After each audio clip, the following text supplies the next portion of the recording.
The station orbited a dying star. Its red light painted everything in shades of rust and old blood. Thousands of beings moved through its corridors every cycle, each one carrying their own purpose, their own destination. They came from 100 different worlds, spoke 1,000 different languages, and shared one common understanding. Survival meant minding your own affairs. Doctor had been on Relay Station 17 for 6 standard months. She was the only human within 12 light years, assigned to study the station's unique ecosystem of traders, refugees, and wanderers. Her government had sent her as part of a cultural exchange program, hoping to improve humanity's reputation among the older species. Earth was still considered young, dangerous, and unpredictable by most of the galactic community. Had learned to keep her head down. She had learned to walk with her eyes forward. She had learned that kindness was considered a weakness here, something that marked you as prey. The station operated on ancient rules that predated human civilization by millions of years. The strong took what they wanted. The weak disappeared. Nobody asked questions about either. She was walking through the lower markets when she heard the sound. It was small at first, barely louder than the hum of the station's recycled air. A high-pitched whine like metal scraping against metal, but organic somehow. Alive. Stopped walking. Around her, dozens of aliens continued their business. A merchant adjusted his display of stolen goods. 2 traders argued over the price of fuel crystals. A group of pilgrims shuffled past in their black robes, their faces hidden beneath hoods that contained no light. None of them seemed to hear the sound. Heard it again. Closer now, coming from somewhere to her left, from a narrow gap between 2 cargo containers that had been welded into permanent structures long ago. She turned her head. The creature was small, no larger than a house cat from Earth. Its fur was silver blue, thick and soft-looking. It had 6 legs, each one ending in retractable claws. Its face held 4 golden eyes arranged in a diamond pattern, and right now, all 4 of those eyes were wet with tears of pain. The cub recognized the species from her studies. They were one of the oldest civilizations in the galaxy, predators by nature, feared by almost everyone. Adults stood 8 feet tall and could tear through reinforced steel with their bare claws. They controlled 17 star systems and had fought wars that lasted longer than human recorded history. But this was not an adult. This was a cub, no more than a few months old by estimate, and something was very wrong with its front paw. She moved closer, ignoring the voice in her head that told her to keep walking. The cub had somehow gotten its paw caught in a piece of broken machinery, a jagged piece of metal that had torn through the soft padding of its foot. Dark purple blood dripped onto the station floor. The cub was trying to pull free, but every movement only drove the metal deeper into its flesh. Looked around. Surely someone would help. Surely the cub's parents were nearby, searching for their lost child. But the corridor remained empty of anyone who seemed to care. The aliens who passed glanced at the cub, noted its predicament, and continued on their way. Some of them actually increased their speed, as if afraid that stopping might mark them as targets. A female paused briefly, her compound eyes taking in the scene. Then she made a gesture with her upper arms that recognized as dismissal. "Natural selection," she said in trade common. "The weak die. This is how it has always been." Felt something cold settle in her stomach. She had read about this in her training materials. The galactic community did not share humanity's views on compassion. Most species saw suffering as a test, a filter that separated the worthy from the worthless. Helping the weak was considered interference with natural law, a crime against the universe itself. The cub whined again. One of its back legs gave out, and it collapsed onto the dirty floor. Its golden eyes found space, and something in those eyes broke through every warning she had ever received. She knelt down. The metal was embedded deep in the cub's paw, wedged between the bones in a way that must have been agonizing. Pulled off her jacket and laid it on the ground, then slowly reached out her hand. The cub flinched at first, its survival instinct screaming at it to flee from this unknown creature. But it was too tired, too hurt, too alone. It stayed still. "Easy," whispered. "Easy, little one, I'm going to help you." She didn't know if the cub could understand her words. Cubs were not supposed to be intelligent enough for language until they reached their first growth cycle, but something in her tone seemed to reach it. The cub's trembling slowed just slightly. "Examine the wound." The metal piece was roughly triangular, with two edges embedded in flesh and one edge sticking out at an angle. If she pulled it straight out, she would tear the paw apart. She needed to angle it carefully, following the path it had taken going in. She placed one hand on the cub's leg just above the wound, applying gentle pressure to keep it still. With her other hand, she gripped the exposed edge of the metal. The cub made a sound of fear. "I know," said. "I know it hurts, but I need you to be brave for just a moment. Can you do that?" She didn't wait for an answer. With one smooth motion, she rotated the metal fragment 45 degrees and pulled. The cub screamed, a sound that echoed off the corridor walls and made several nearby aliens turn their heads. Purple blood flowed freely now, but the metal was out. Ripped a strip from her shirt and wrapped it tightly around the wound, applying pressure to stop the bleeding. The cub was shaking violently, its entire body convulsing with shock and pain. Pulled it into her lap, wrapping her arms around its small form and holding it against her chest. "You're okay," she murmured. "You're okay now, the bad part is over." She didn't notice the crowd that had gathered. She didn't see the way the aliens stared at her, their expressions ranging from confusion to horror to something that might have been fascination. She didn't hear the whispered conversations in a dozen different languages, all trying to explain what they were witnessing. What she did notice was the shadow that fell over her. A shadow that was impossibly large, impossibly dark, and accompanied by the sound of claws clicking against the metal floor. Looked up. The adult stood nearly 9 feet tall. Its fur was the same silver blue as the cub's, marked with dark stripes that indicated high status among its kind. Its golden eyes blazed with an emotion that could not identify. Its claws were extended, each one longer than her forearm, each one capable of ending her life in a single swipe. The crowd scattered. Aliens who had faced pirates and survived wars fled in terror at the sight of an angry parent.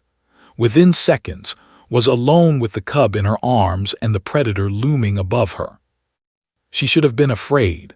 Later, she would wonder why she wasn't. But in that moment, all she felt was a strange calm, a certainty that she had done the right thing, whatever happened next. "I found your child hurt," she said. Her voice did not shake. "I removed a piece of metal from its paw and bandaged the wound. It needs proper medical attention, but it should recover fully." They did not respond. It stood perfectly still, its eyes moving from face to the cub in her arms to the bloody piece of metal on the floor. Then it made a sound, low and rumbling, that seemed to vibrate through bones. Slowly, carefully, held out the cub. The adult reached down with hands that could crush titanium and took its child with a gentleness that seemed impossible for something so large. It cradled the cub against its chest, and the cub's whimpering stopped immediately. For a long moment, the human looked at each other. Then the alien spoke, its voice deep enough to make the walls tremble. "Why? Blinked what? Why did you help?" She didn't have a prepared answer. She hadn't helped because she expected a reward or because she feared punishment. She hadn't helped because it was politically advantageous or because it would improve humanity's reputation. She had helped because a child was in pain and she could do something about it. "Because it was the right thing to do," she said simply. They stared at her for another long moment. Then it turned and walked away, its cub clutched safely in its arms. It did not look back. Sat on the corridor floor for several minutes, trying to process what had just happened. Her hands were covered in purple blood. Her shirt was torn. Her heart was beating faster than it had in years. She had no idea that her life, and the future of humanity's place in the galaxy, had just changed forever.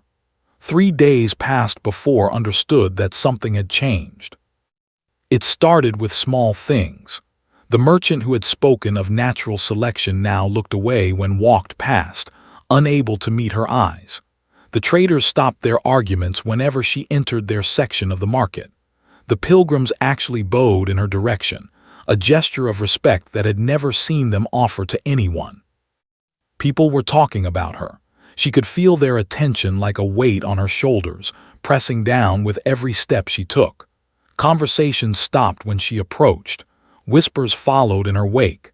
Something had shifted in the way the station's inhabitants viewed her, but she couldn't quite identify what. On the 4th day, she found out. A delegation arrived at her quarters at exactly the 7th hour of the cycle. 3 aliens stood outside her door, each one representing a different major power in the galactic community. The first was an elder, its crystalline body pulsing with the blue light that indicated formal business. The second was a high speaker, its robed form radiating an authority that made skin prickle. The third was something had never seen before, a being made entirely of light, shifting and flowing like a living aurora. "Doctor of Earth," they said, "we have come to discuss the incident that occurred in Corridor 7 Alpha, subsection 9. Stomach tightened. She had expected some kind of response to her actions, perhaps a fine for interfering with natural selection, perhaps a formal complaint lodged against her government. She had not expected a delegation of senior officials showing up at her door. "May we enter?" they asked. She stepped aside and let them in. Her quarters were small, designed for a single occupant on a temporary assignment. There was barely enough room for the 4 of them to stand without touching. The light being seemed to compress itself somehow, becoming smaller and more contained, while the others arranged themselves in a semicircle around. "We have reviewed the recording of the incident," they began. "Every public space on the station is monitored for security purposes. We have watched what you did. We have watched it many times." Said nothing. She had learned that silence was often the safest response in diplomatic situations. "What we witnessed," they continued, "has caused significant discussion among the council members of all 17 participating species. Some call your actions criminal, others call them miraculous, many simply call them impossible." "I don't understand," said carefully. "I helped an injured child. Where I come from, that's considered normal behavior." The light being flickered, and when it spoke, its voice seemed to come from everywhere at once. "That is precisely what has caused such confusion. Your species is young. Your civilization emerged only moments ago by galactic standards. You should not possess the capacity for unprompted compassion. It is a trait that takes millions of years to develop, if it develops at all." Frowned. "I'm sorry, I still don't understand. Are you saying that compassion is rare in the galaxy?" The 3 aliens exchanged glances that somehow conveyed volumes of meaning, despite their vastly different biologies. "Doctor," they said slowly, "there are 472 known sentient species in the galaxy.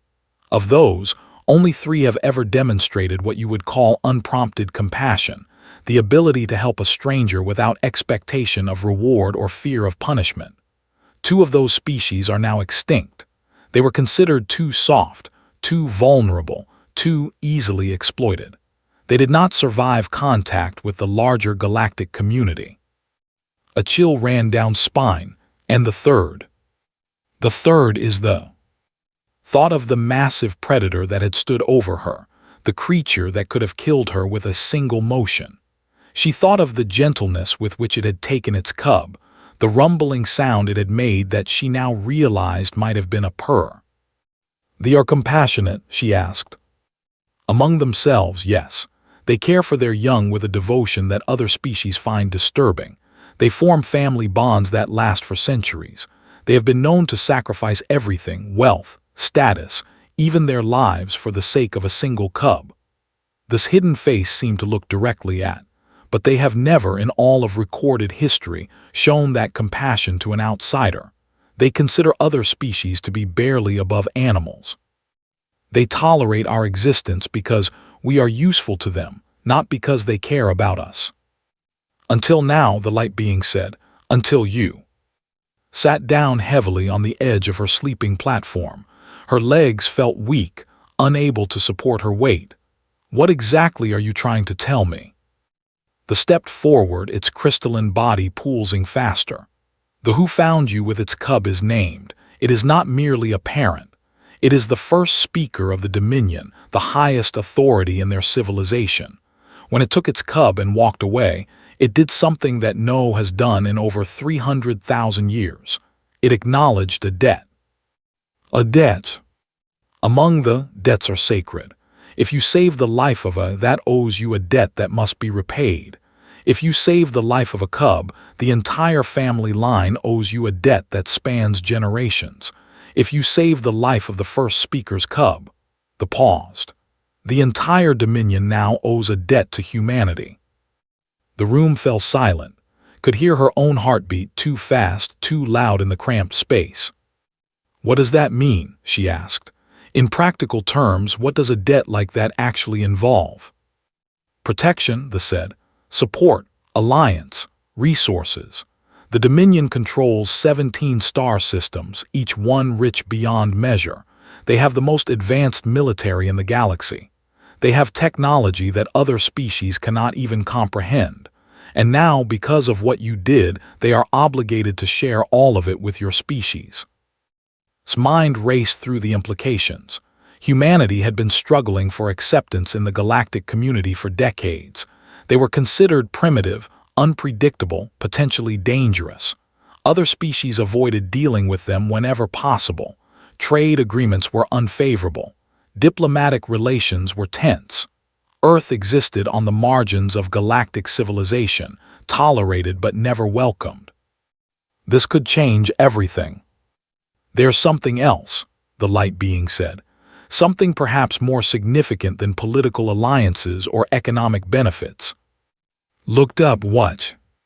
The recording of your actions has been broadcast across the galaxy.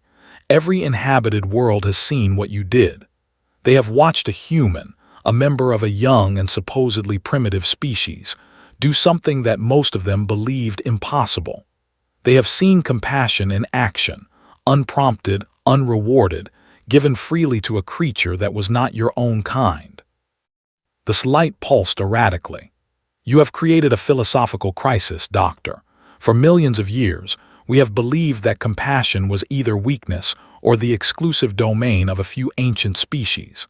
We have built our societies around the principle that helping the weak only encourages more weakness. We have let countless beings suffer and die because we believed it was the natural order of things.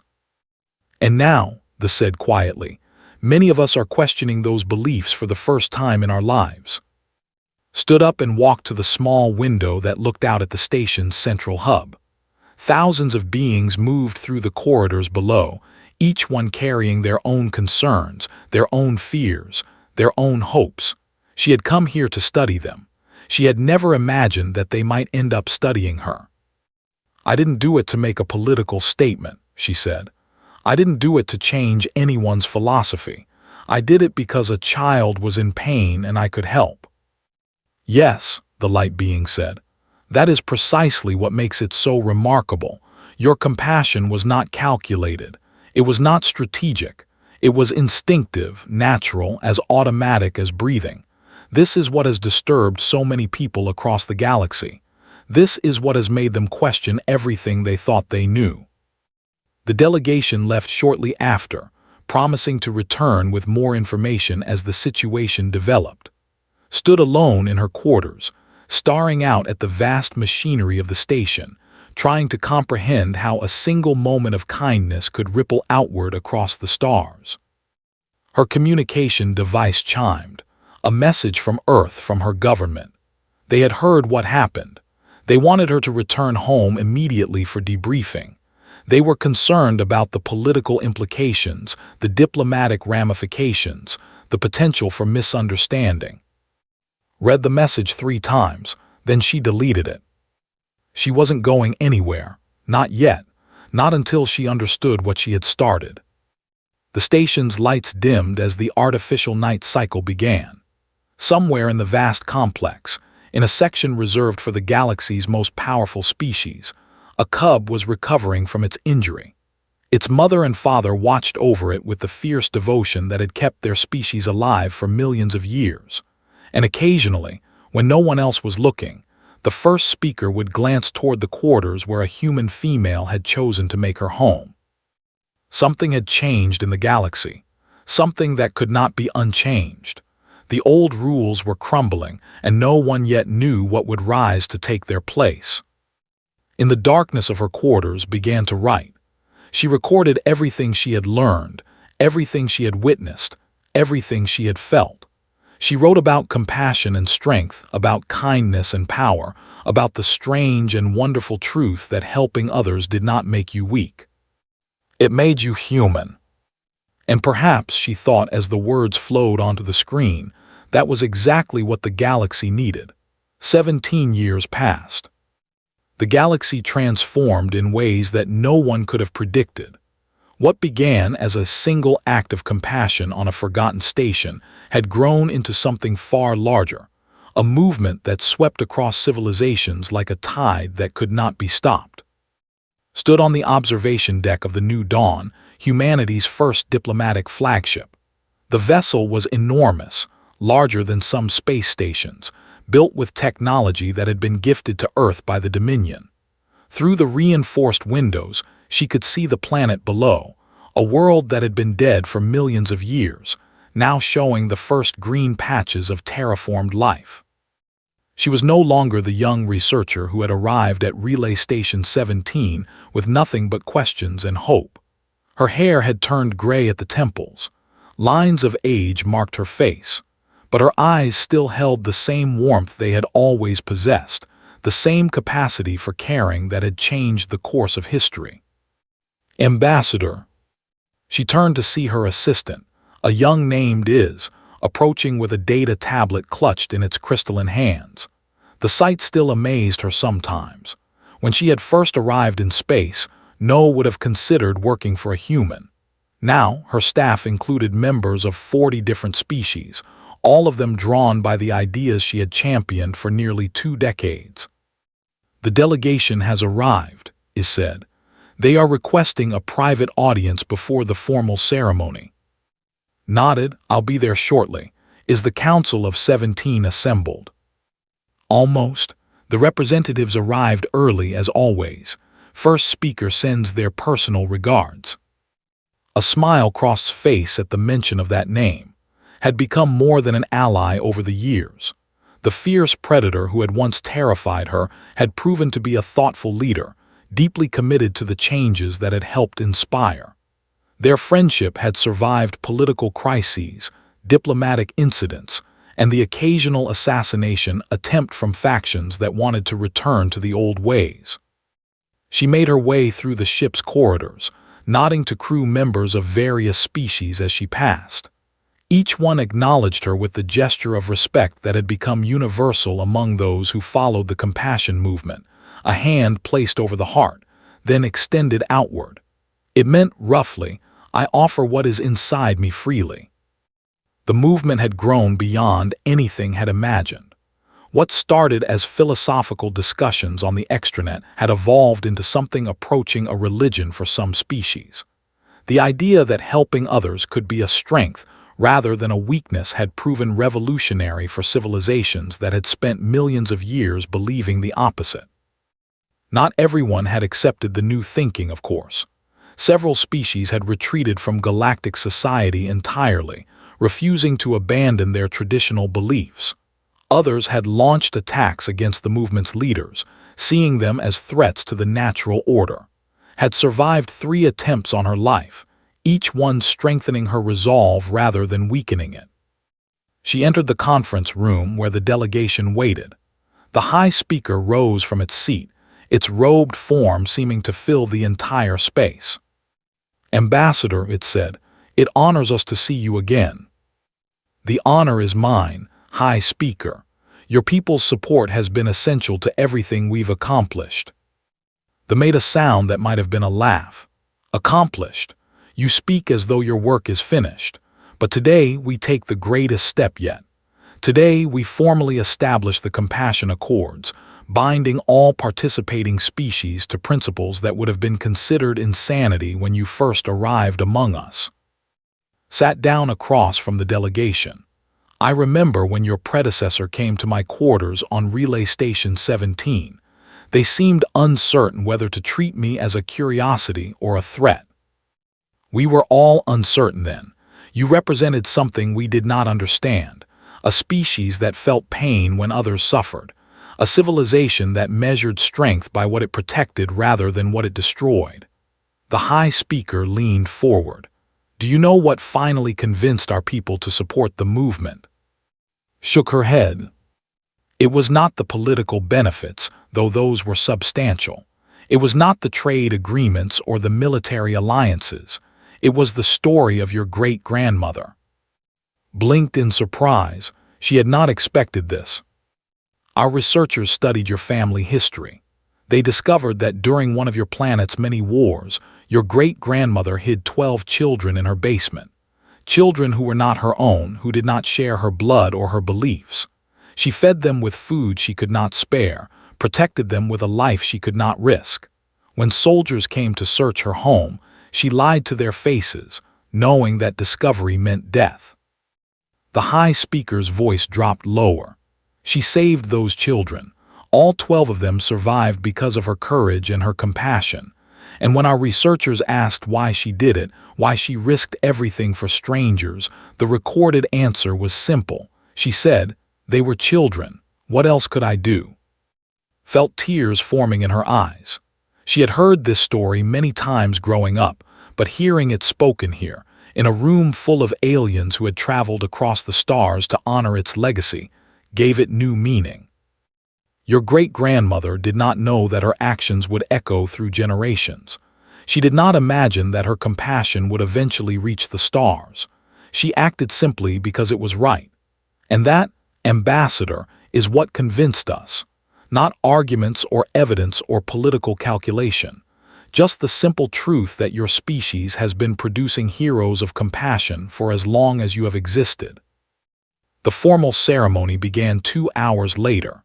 Representatives from 107 species gathered in the New Dawn's Grand Assembly Hall, a space designed specifically for this moment.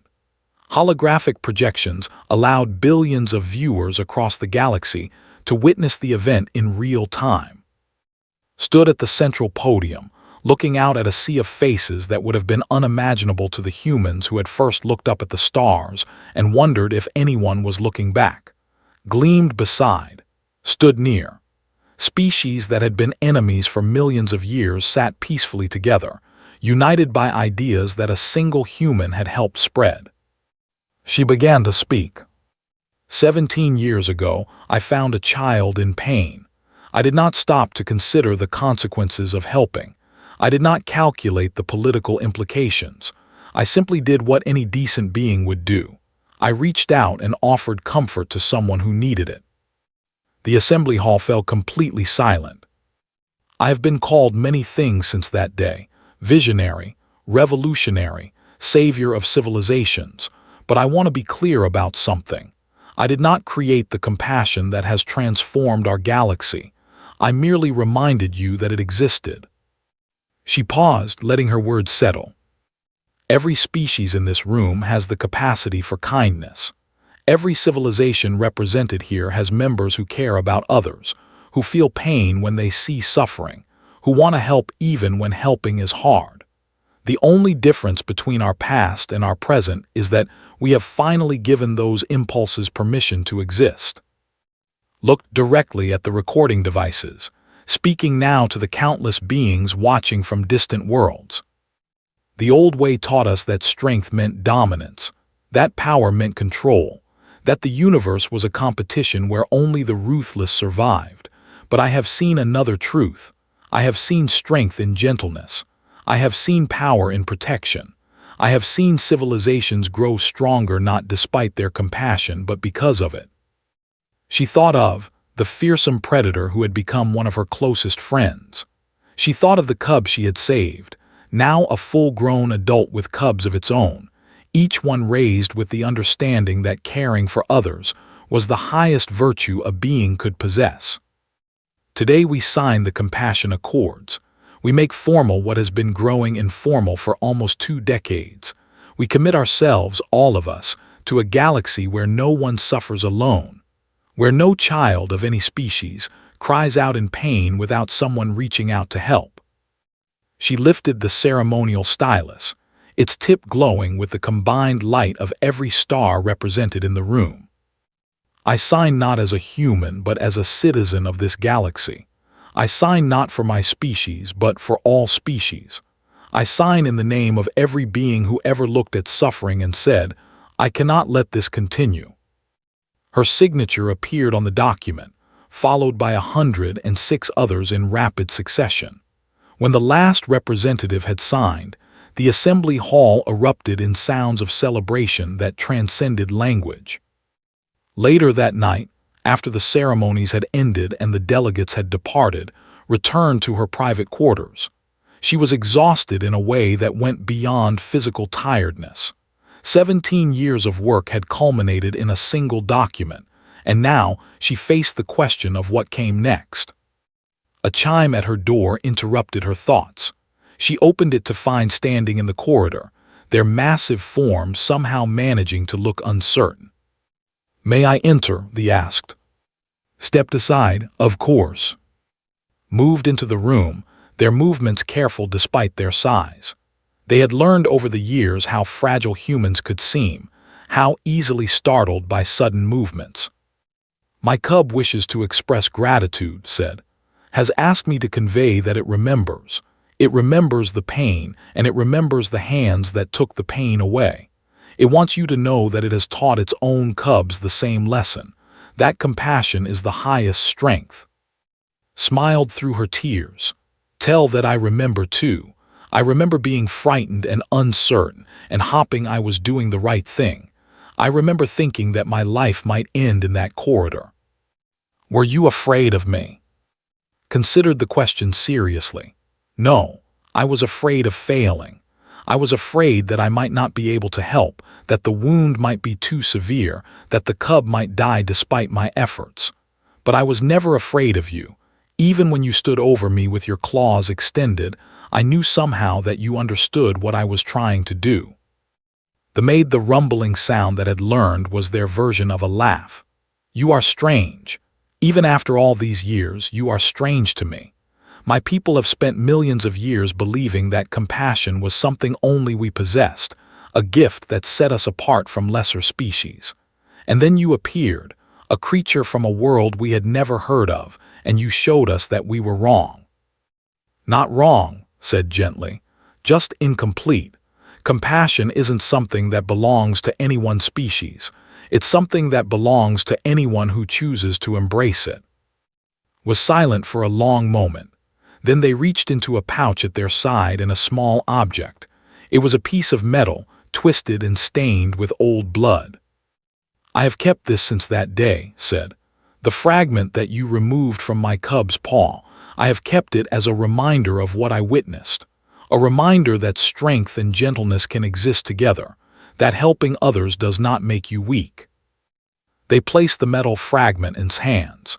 It was warm from being held against their body, warm with the heat of a being who had spent 17 years questioning everything they once believed. "Keep it," said. "Let it remind you of what you have given us all." Held the fragment carefully, feeling its weight in her palm. Such a small thing, such an enormous consequence. "Thank you." They nodded once, then turned and left without another word. It was their way. They expressed what needed to be expressed, then moved on without lingering. Stood alone in her quarters, holding the piece of metal that had started everything. Outside her window, the stars burned with their ancient light. Somewhere among those stars, on 100 different worlds, beings were learning to see each other differently. They were learning that compassion was not a weakness to be exploited, but a strength to be celebrated. They were learning that the universe was not a cold and empty place where only the ruthless survived. They were learning to be human. Not in the physical sense, of course. They remained what they had always been and countless others. But in the way that mattered most, in their willingness to reach out to those in pain, they were becoming something new, something better, something that had always believed they could be. She placed the metal fragment on her desk, next to the picture of her great-grandmother. Two reminders of the same truth, two pieces of a story that stretched across generations and across stars. Outside, the galaxy continued its endless spinning. Wars still happened. Injustice still existed. Beings still suffered in ways that would take centuries to address. But something had changed. Something fundamental, something irreversible. The galaxy had learned to care. And it had all started with a human woman who saw a cub struggling with its paw and chose to help.